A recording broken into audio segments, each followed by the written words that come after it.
Some basic beliefs of witches, Part 1.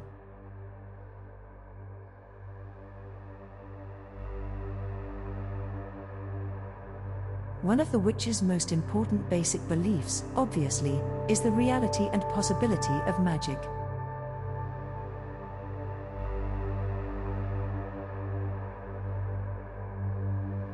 This involves the idea that the physical world is only part of reality, the part that we are able to apprehend with our five senses. Beyond are vaster realms, and in these the witch seeks to venture. This, again, involves a further belief, namely that human beings have more senses than the usual reckoning of five. By means of these innate psychic capacities, the realms beyond the physical are contacted.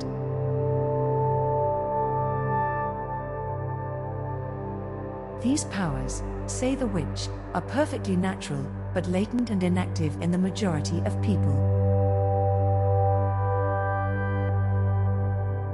They are powers that have become overlaid and hidden by the artificialities of civilization, but they can be reawakened.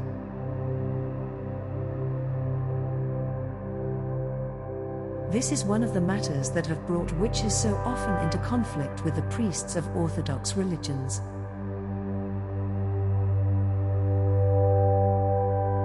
The established religion of a country does not find it acceptable for people to have their own contact with the beyond, independently of orthodox priests and their rules and sacraments. This may well have been the reason why the so-called Witch of Endor had to live in hiding. The establishment did not like having its authority weakened.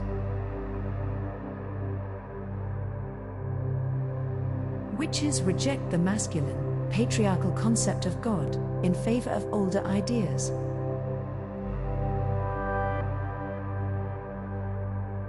They do not see why a rigid monotheism should necessarily be a sign of human advancement, as it is generally taken to be.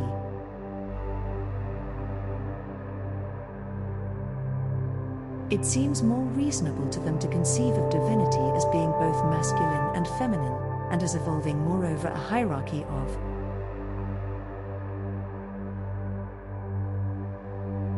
great beings, personified as gods and goddesses, who rule over the different departments of nature, and assist in the evolution of the cosmos. If witches' concept of God were to be more precisely defined, it could perhaps best be called life itself, the life force of the universe.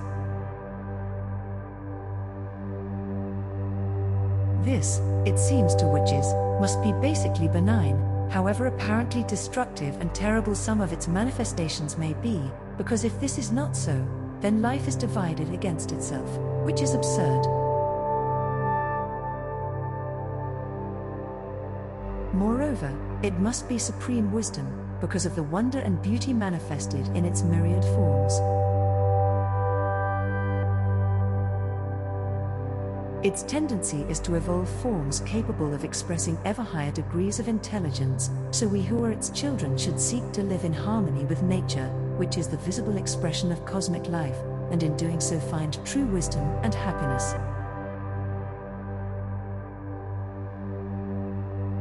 Witches do not believe that true morality consists of observing a list of thou shalt nots.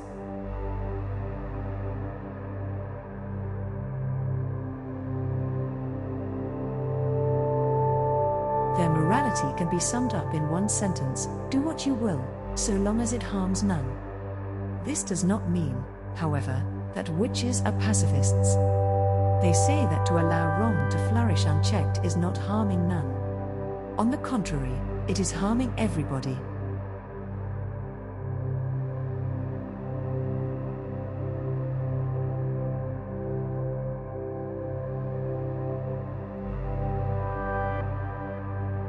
Law for the new eon. Do what thou wilt shall be the whole of the law. Love is the law, love under will.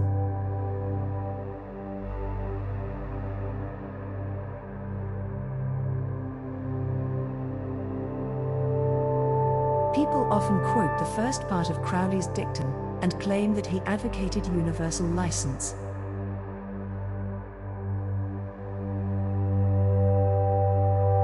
They forget the second part of his words.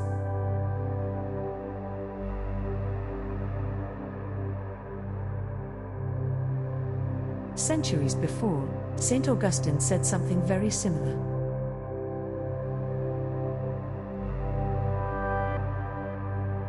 Love God, and do what you will.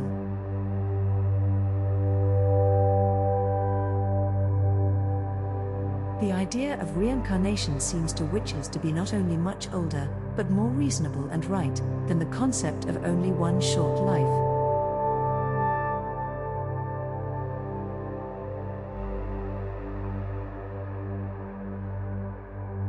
To be followed by heaven for the righteous and hell for the wicked, or than the materialist's idea that when you're dead you're finished.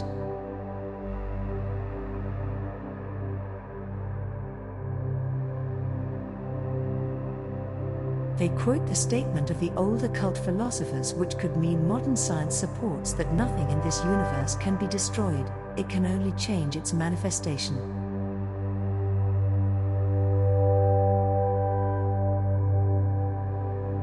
Descartes said, "I think, therefore I am."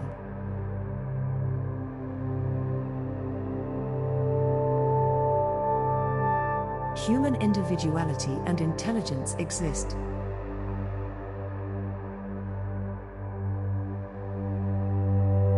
Through the physical body, they manifest. When the body wears out, or is damaged beyond repair, the person is said to be dead.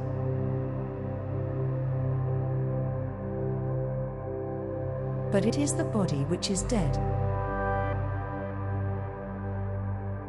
You cannot bury or cremate people, only bodies.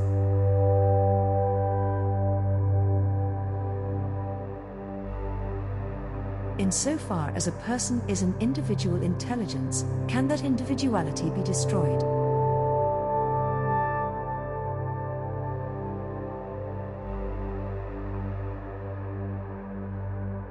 The testimony of all ages and countries says, no.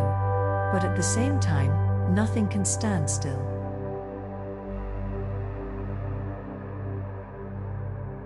Everything is constantly changing and evolving.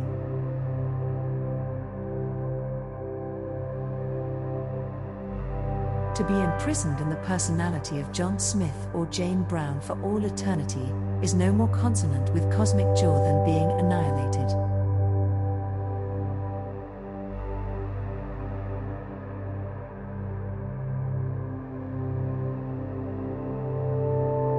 Here we may notice the derivation of the word personality.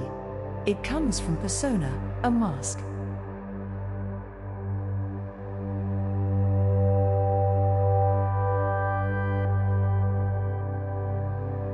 There is that in us which truly says, I am. The personality is the mask, it wears a new one for each incarnation.